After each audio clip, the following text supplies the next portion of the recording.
ಮಾಡಬೇಕಾದ್ರೆ ದೇವಾಲಯಗಳನ್ನ ಕಟ್ಟಿಸ್ಬೇಕಾದ್ರೆ ನಮ್ಮಲ್ಲಿ 4 ರೀತಿ ಜನ ಇರ್ತಾರಂತೆ.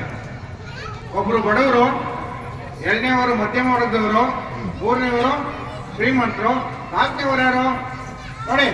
ಬಡವರಿಗೆ ಈ ತರ ಕೆಲಸ ಕಾರ್ಯ ಮಾಡೋದಕ್ಕೆ ಶಕ್ತಿ ಇರೋದಂತೆ, ಮಧ್ಯಮ ವರ್ಗದವರಿಗೆ ಸಮಯ ಇರೋದಂತೆ, ಶ್ರೀಮಂತರಿಗೆ ಅವಶ್ಯಕತೆ ಇರೋದಂತೆ. ಆದ್ರೆ ಯೋಗ್ಯವಂತರಿಗೆ ಮಾತ್ರ ಇಂಥ ಸಮಾಜಮುಖಿ ಕಾರ್ಯಗಳನ್ನು ಮಾಡಕ್ಕೆ ಸಾಧ್ಯ ಇದೆ. ಹಾಗಾಗಿ ನಿಮ್ಮ ಗ್ರಾಮದವರೆಲ್ಲ ಯೋಗ್ಯವಂತರು ಅಂತ ನಾನು ಭಾವಿಸ್ತಾ ಇದ್ದೀನಿ.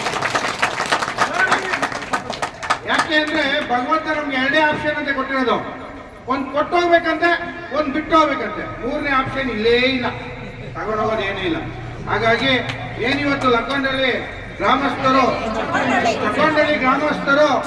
ಅದ್ಭುತವಾದ ದೇವಸ್ಥಾನವನ್ನ ಕಟ್ಟಿ ಇಷ್ಟು ಜನ ಸತ್ಸಂಗವರನ್ನ ಕರೆಸಿ ಒಂದು ಕಾರ್ಯಕ್ರಮ ಮಾಡ್ತಿದ್ರೆ ನನಗೆ ನೆನಪಾಯ್ತು. ದೇವಾಲಯ ಇದ್ರೆ ಆರೋಗ್ಯ ಚಂದ, ಗುರುಜಿಗಳಿದ್ರೆ ಸತ್ಸಂಗ ಚಂದ, ನಮ್ಮ ಎಸ್.ಎ.ವೈ ತಂಡ ಇದ್ರೆ ಭಜನೆ ಚಂದ, ನಮ್ಮ ಯೋಗ ಬಂಧುಗಳಿದ್ರೆ ಎಲ್ಲವೂ ಚಂದ.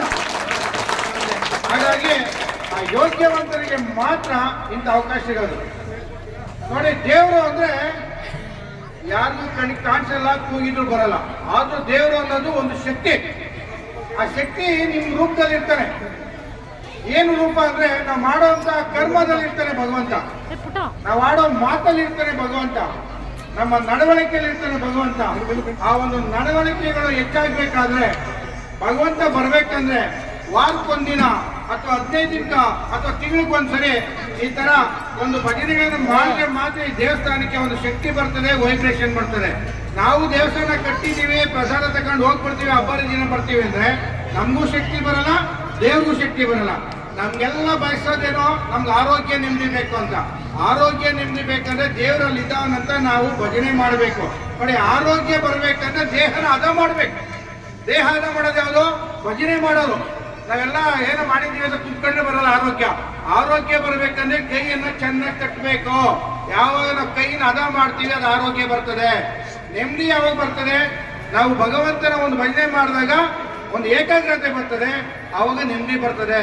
ಹಂಗಾದ್ರೆ ಆರೋಗ್ಯ ನೆಮ್ಮದಿ ಬರೋದು ಹದ ಮಾಡೋದ್ರಿಂದ, ನಿಯಂತ್ರಿಸೋದ್ರಿಂದ. ಹಾಗಾಗಿ ಈ ಒಂದು ಸತ್ಸಂಗಕ್ಕೆ ನಮ್ಮ ಎಸ್.ಎ.ವೈ ತಂಡವನ್ನೆಲ್ಲ ಕರೆದು ನೋಡಿ, ನಮ್ಮ ಇಬ್ಬರನ್ನ ನಾವು ಮರಿಬಾರ್ದಂತೆ, ಒಬ್ಬರನ್ನ ನೆಗ್ಲೆಕ್ಟ್ ಮಾಡಬಾರ್ದಂತೆ. ಯಾರಿಬ್ರು? ತಂದೆ ತಾಯಿನ ಯಾವತ್ತೂ ನಾವು ಮರಿಬಾರ್ದು. ಯಾಕೆ ಅಂದ್ರೆ ನಾವು ಈ ಮಟ್ಟಕ್ಕೆ ಆರೋಗ್ಯವಾಗಿ ಆರ್ಥಿಕವಾಗಿ ಸಫಲರಾಗಿದ್ದೀವಿ ಅಂದ್ರೆ ತಂದೆ ಹಗಲಿರಲಿ ಅನ್ನೋದೇ, ಕಷ್ಟ ಸುಖ ಅನ್ನೋದೇ ನಮ್ಮನ್ನ ದುಡಿದು ಆ ಮಟ್ಟಕ್ಕೆ ಬೆಳೆಸಿರ್ತಾನೆ, ವಿದ್ಯೆ ಬುದ್ಧಿ ಕೊಟ್ಟು. ತಾಯಿ ಏನಿರ್ತದೋ ಇರೋಲ್ಲ, ಮಗು ಹೊತ್ತಾಗೆಲ್ಲ ಅದಕ್ಕೆ ಆಹಾರವನ್ನು ಕೊಟ್ಟು ಕಂಡ ದೇವರುಗಳನ್ನ ಬೇಡಿ ನಮ್ಮನ್ನ ಆರೋಗ್ಯವಂತರು ಆರ್ಥಿಕವಂತ ಮಾಡಿದ್ದಾರೆ. ಇನ್ನೊಬ್ರು ಯಾರು ಗೊತ್ತಲ್ಲ ನಿಮ್ಗೆ? ಎಲ್ಲ ಆರೋಗ್ಯ ಆರ್ಥಿಕವಾಗಿ ಚೆನ್ನಾಗಿದ್ದಾಗ ಮೇಂಟೆನೆನ್ಸ್ ಮಾಡಕ್ ಬರೋದೇ ಮಡದಿ ಅಥವಾ ಮನೆಯವರು, ಏನ್ರೆ ಮಡದಿ ಅಥವಾ ಮನೆಯವರು. ಅವ್ರು ನೆಗ್ಲೆಕ್ಟ್ ಮಾಡಬಾರ್ದಂತೆ. ಅವ್ರು ನೆಗ್ಲೆಕ್ಟ್ ಮಾಡಿದ್ರೆ ಮನೆಯಲ್ಲಿ ಸುಖ ಸಂಸಾರ ಇರಲ್ಲ. ಹಾಗಾಗಿ ನಾವು ಇಂಥ ಒಂದು ಸತ್ಸಂಗದಲ್ಲಿ ಸೇರಿದಾಗ ಮಾತ್ರ ಇಂಥ ವಿಚಾರಗಳು ತಿಳಿಯುವಂಥದ್ದು. ನಮ್ಮ ಗುರುಜಿನ ಕರ್ಕೊಂಡು ಮನೆ ನಾವೊಂದು ಶಿಕ್ಷಕರೇ 55 ಜನ ರಾಘವೇಂದ್ರ ಸ್ವಾಮಿಗೆ ಹೋಗಿದ್ವಿ. ಅಲ್ಲಿ ವ್ಯಾಪಾರ ಮಾಡೋಂಥವ್ರು, ಆ ದೇವ್ರನ್ನ ದರ್ಶನ ಮಾಡಕ್ ಬಂದಂಥವ್ರೆಲ್ಲ ಆರಾಮಾಗಿದ್ರು. ಗುರುಜಿ ಜೊತೆ ನಾವು ಭಜನೆ ಮಾಡ್ಕೊಂಡು ನೃತ್ಯ ಮಾಡಿ ಹೋಗ್ತಿದ್ರೆ ಎಲ್ಲರೂ ಕೈ ಮುಗಿದು ನಮಸ್ಕಾರ ಮಾಡ್ತಿದ್ರು. ಅವಾಗ ಹೇಳಿದ್ರು ಗುರುಜಿ, ನೋಡಿ, ದೇವರು ಎಲ್ಲಿ ಇರಲ್ಲ, ನಮ್ಮೊಳಗೆ ಇರ್ತಾನೆ, ನಮ್ಮ ನಡವಳಿಕೆಗಳಿರ್ತಾನೆ, ನಮ್ಮ ಭಾವನೆಗಿರ್ತಾನೆ ಅಂತ. ಆ ನಡವಳಿಕೆ ಭಾವನೆಗಿರ್ಬೇಕು. ನಮ್ಮ ಗುರುಜಿಗಳು ಒಂದು 500 ಜನ ಕರ್ಕೊಂಡು ಅಯೋಧ್ಯೆ ಮತ್ತೆ ಕಾಶಿ ಯಾತ್ರೆ ಹೋಗಿದ್ರು. ಸುಮ್ಮನೆ ಅಲ್ಲ ಅದು, 500 ಜನ ಕರ್ಕೊಂಡು ಹೋಗೋ ಸುಮ್ಮನೆ. ನಮ್ಮ ಮನೆಗಿರೋ 5 ಜನ ಕರ್ಕೊಂಡು ಹೋಗೋದೇ ಕಷ್ಟ. ಅಂಥದ್ರಲ್ಲಿ 60 ವರ್ಷ ದಾಟಿರೋ 90% ಅವ್ರನ್ನೆಲ್ಲ ಕರ್ಕೊಂಡು ಹೋಗಿ ಆ ಒಂದು ಯಾವುದೇ ಆರೋಗ್ಯ ವ್ಯತ್ಯಾಸ ಆಗ್ತಿದ್ದಂಗೆ, ಆಹಾರ ವ್ಯತ್ಯಾಸ ಆಗ್ತಿದ್ದಂಗೆ ಆನಂದವಾಗಿ ಕರ್ಕೊಂಡ್ಬಂದ್ರು ಅಂದ್ರೆ ಅಲ್ಲಿ ಅಯೋಧ್ಯೆಯಲ್ಲಿ ಅಲ್ಲೇನು ಇರ್ತಾರೆ ಅಲ್ಲಿ ಸೂಪರ್ವೈಸಿಂಗ್ ಮಾಡೋರು ಅವರೆಲ್ಲ ನಮ್ಮ ಭಜನೆ ನೋಡಿ ನಮ್ಮ ಜೊತೆ ಬಂದ್ಬಿಟ್ರು. ನಮ್ಮ ಜೊತೆ ಬಂದು ಕುಂಡು ಕುಪ್ಪಿಸಿದ್ರು. ನಿಜವಾಗಿ ಭಗವಂತ ಎಲ್ಲೂ ಇಲ್ಲ, ನಮ್ಮ ಜೊತೆಗಿದ್ದಾನೆ. ನಾವು ಮಾತ್ರ ಇನ್ವಾಲ್ವ್ಮೆಂಟ್ ಆಗಬೇಕು. ನಾವು ಇನ್ವಾಲ್ವ್ಮೆಂಟ್ ಆಗಿಲ್ಲ ಅಂದ್ರೆ ಭಗವಂತ ಬರೋಲ್ಲ. ನೋಡಿ, ಭಗವಂತ ನಾವು ಕೇಳಿದ್ದನ್ನ ಕೊಡಲ್ಲ, ಆದ್ರೆ ಅವ್ನು ಅಂದ್ಕೊಂಡಿದ್ದನ್ನ ನಾವು ತಡೆಯಕ್ಕಾಗಲ್ಲ.